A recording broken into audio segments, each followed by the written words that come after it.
Səni itirməkdən qorxuram yaman. Qoy qəlbim susanda qələm danışsın. Yıxılmaq qorxusu olsa da hər an, qoy sevdam duamla cəsarət tapsın. Ayağım altında soyuq qum otlar, dərin bir boşluğa yuvarlanmışam. Burada olsam da o mən deyiləm. Sözləri ruhumda cilalamışam.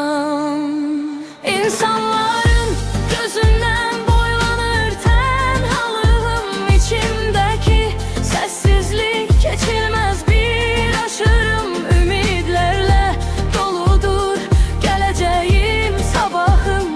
Qorxuram ki onları əllərimdən qaçırım.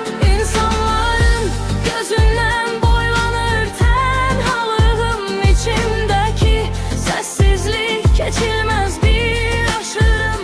Ümidlərlə doludur gələcəyim, sabahım. Qorxuram ki onları əllərimdən qaçırım.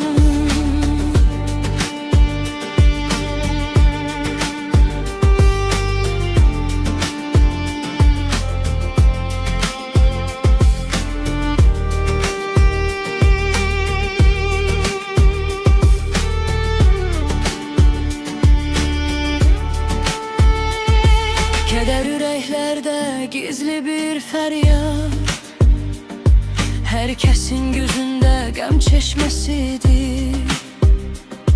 Zaman ağlımıza kəsilib cəllad, xoşbəxtlik günahdır hökmünü verdi. Qorxudan nə sevgi, nə də qayğı var. Qorxuda sevdalar çox dərin batar.